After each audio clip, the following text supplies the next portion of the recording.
10-1, CSU on top. This offers a special thanks to Jersey Mike subs for their tremendous support of Big South athletics all year long. Jersey Mike's, a sub above. Can never go wrong with Jersey Mike's, and it helps that there's one just across the street from campus. I got some yesterday. It's a great way to fuel up before a game, for broadcast especially. That's right. Have it Mike's way. If you know, you know. And heading back to the bump, Josh Gentili. Well, Gentili didn't do much better than Reed Bertram did after Bertram got hit on the leg and was exited from the ball game for a CSU. 8 runs back in that 4th inning. So back to the top of the order, Tyler Wright. Well, he'd sure like to have a chance to swing. He hasn't had it in his last 3 plate appearances. Yeah, and Gentili being left out here only threw 18 pitches. This game certainly isn't over, but I think for Gardner-Webb, you're going to have to see it from your offense first to get you back into this game before you're really considering going to those high-leverage arms. So for Gentili, he struggled this season. This is a good opportunity to give him an extended look to try and dial in, work on some things, and find a little bit more control. That one out of the zone. Tyler Wright still is listed as 0 for 0 on the day. He has been hit by 3 pitches in the ball game. And ice bath, as you pointed out, is on schedule for him post-game. That one inside, it's going to be a called strike. And Tyler Wright looking back, saying, hey, did that catch the inside corner or the top of the plate? I think inside corner for that called strike. And it almost caught Tyler Wright. I think a sigh of relief there. Maybe he'll take a half step back off the plate here, trying not to get hit for a 4th time. And that one down out of the zone.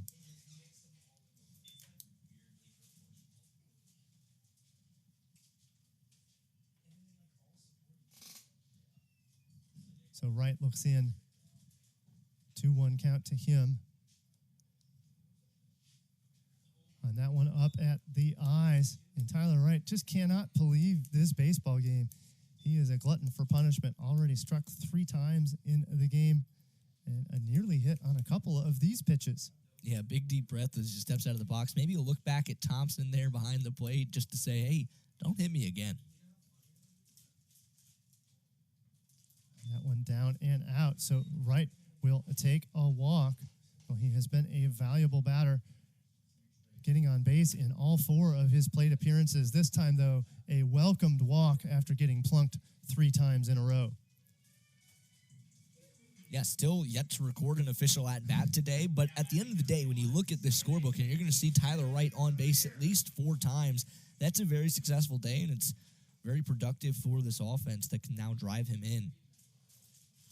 That's Ethan Reeder coming to the box.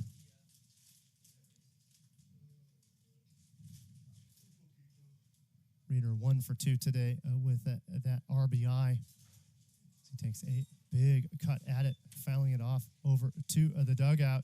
And the CSU players are all like, you're the one that is putting me at risk. And Reeder just says, hey, I'm doing my job up here. I'm trying to get bat on ball, guys. Yeah, Reeder's had a good day. Very all-around performance. Had a sacrifice bunt, an RBI single, and then, of course, a nice heads-up play on the base pass to tag up from first on the Tupou sac fly. Some nice defensive plays as well. Takes up at the letters. Yep, that one where he fielded beyond the bag at first and then had to charge back with his throw to first was really top-notch. That was high-level defense from Reeder over at second base.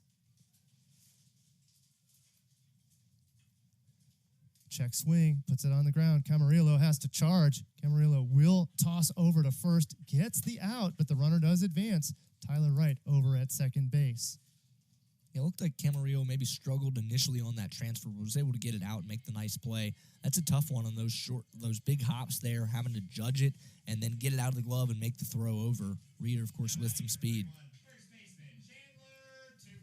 That last look at it, you got to give some credit to Ilgenfrist for the scoop. First baseman sometimes a little underrated for their efforts for tosses coming from the infield to them.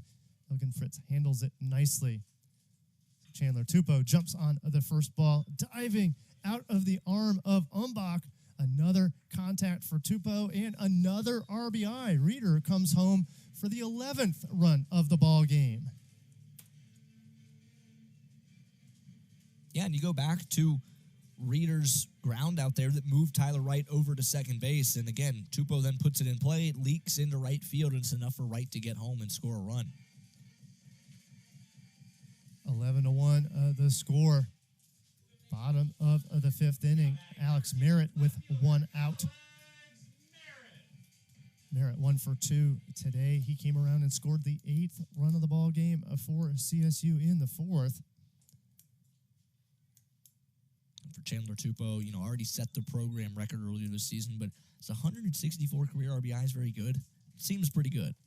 I think that's a lot. When you've broken the career record and you're only midway through the season, that just tells you the amount of production Chandler Tupou has had throughout his career. He's already got 25 now in the season after that single. Hard drive high in the sky. Charging back is Augusto. Augusto will watch it fly. A long ball, a 2-run home run for Alex Merritt. That's a home run by number 2, left fielder, Alex Merritt. Merritt's second home run of the year. He absolutely got on top of that pitch from Gentili. His third RBI of the season he's brought in, or not of the season, of the game, as he already had the single earlier in the 4th inning.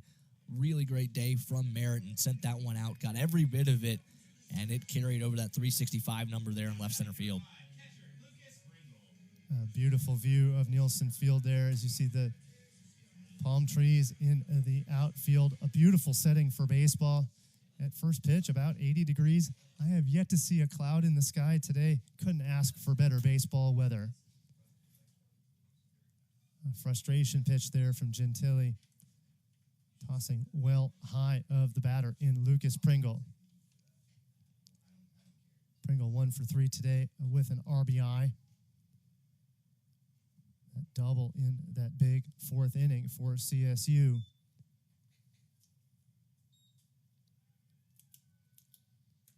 Down 13-11. Gardner-Webb has got to be thinking about how, of course, they can manufacture some runs to stay in this ball game. Of course, 10 after 7 is good in the final game of a Big South series. And you had mentioned before, maybe a little early to start talking about in-game stuff, but for Gardner-Webb, they're going to need to figure some things out fast. Yeah, we talked coming into this game about how the Gardner-Webb bats had woke up yesterday and finally produced some runs, getting 8 on the board. And now it's time for the Charleston Southern bats to wake up. Obviously 16 on Friday, but held to 5 for a team that averages just shy of 9 per game. And today they've put 13 up on the board. And you know what? Last season, in that first year under head coach Carl Kuhn, set the record for runs in program history as well as a few other categories.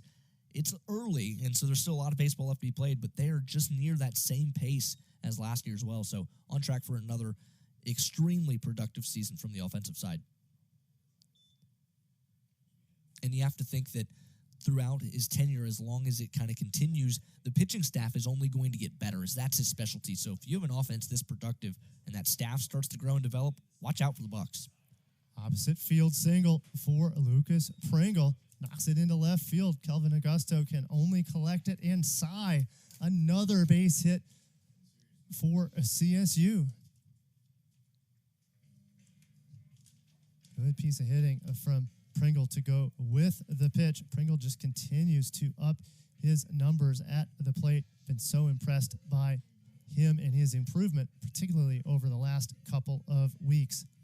A meeting on the mound. Josh Gentili is going to get some conversation from Zach Thompson and also the coaching staff. And that is going to do it for Gentili's day. We will take a break. CSU bats continue on a tear, 13-1. When we come back, a new pitcher for Gardner-Webb. Connor Bussin takes to the mound the sophomore righty from Lexington, Kentucky. A 6.00 ERA on 9 innings pitched and 8 strikeouts. He does have a save on the year. He is charged with stopping the bats of Charleston Southern. 12 hits on the day, to go along with 13 runs, only one out here in the fifth. Yeah, these bats have gotten hot right now for the Buccaneers, and it's good not only to win this series, take the 2-1 advantage, but moving into next week, of course, they bring in a Sun Belt Conference team in Georgia Southern on Tuesday night here at Nielsen Field, and you take a look at that right now, just the only way to judge it is that Georgia Southern ended up taking 2 out of 3 from Big South Conference opponent USC Upstate earlier this season, so a chance for the Buccaneers to win a midweek game before they get to more Big South play next weekend against Winthrop. Well, they'd sure like to carry over the bat momentum from today's ball game. Only in the fifth inning, a 13-1 advantage. That first toss from Bussin inside, they're going to call it a hit by pitch. So a one pitch from Bussin contacts Burrell just very fractionally, but it's enough to advance him to first. And I think this sets up to be a very encouraging series victory for the Buccaneers. Of course, you'd like to sweep whenever you can, but to get a win on Friday night and set the tone with 16 runs where your starter pitches well, you only allow 5, and then to end the series with that momentum, putting up at least 13 runs here. And, of course, Matt Callant has had a great day on the mound. It kind of gives you that tone setter on the Friday night to begin the series and then some momentum moving out of the series. Bussin deals that one out of the zone.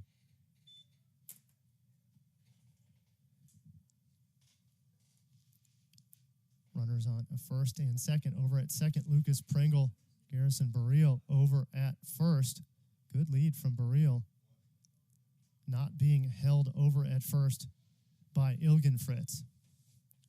That toss inside. Martinez nearly got nipped.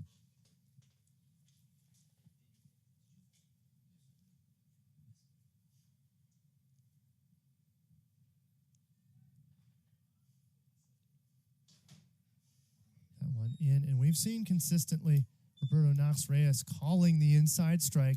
Nothing wrong with that call there. So take it to 1-1 against Nathan Martinez.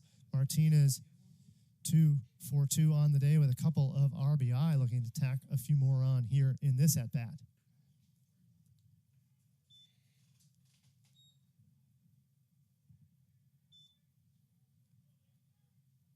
And Bussin looking to nowhere, trying to find the strike zone post pitch. Very frustrated there, I think, was he on that one.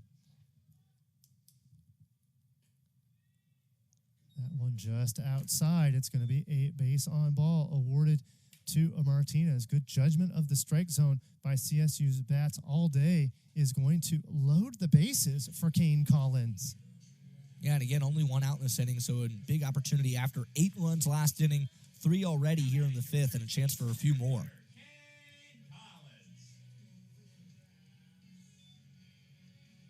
Big spot for Kane Collins with the bases loaded to try to tack a few more on.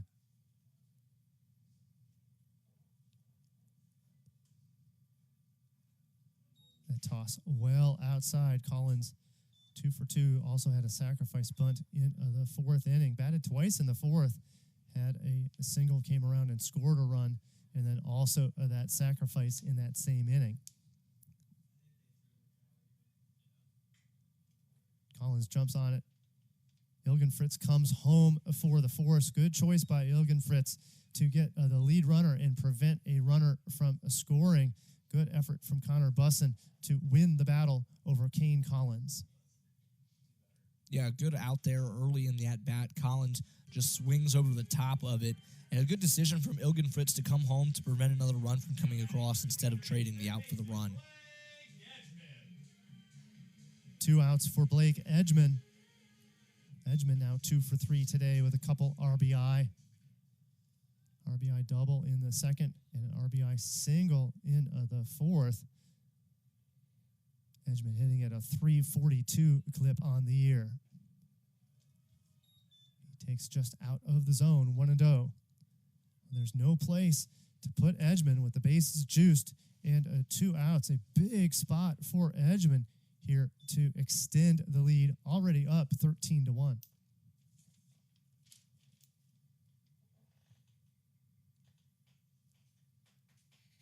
Looks like maybe some pitch comm issues here as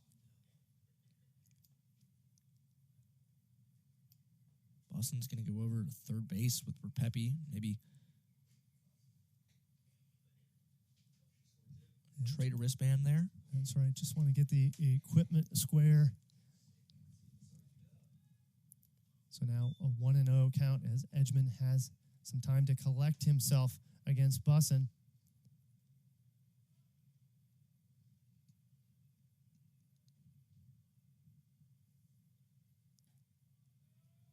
Edgman takes high out of the zone.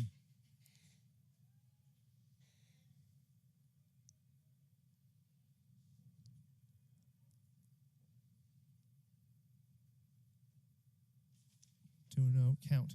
2 outs here in the 5th inning. Just getting underneath it. Zach Thompson will chase and try to collect it. He stumbles back and does get it for the 3rd out of the inning. Good effort by Thompson to turn around and play in the field, but the damage is done. CSU tacks on 3 more, so we get a good look at the defensive effort from Zach Thompson. We've wrapped up 5, 13-1. CSU remains in the lead.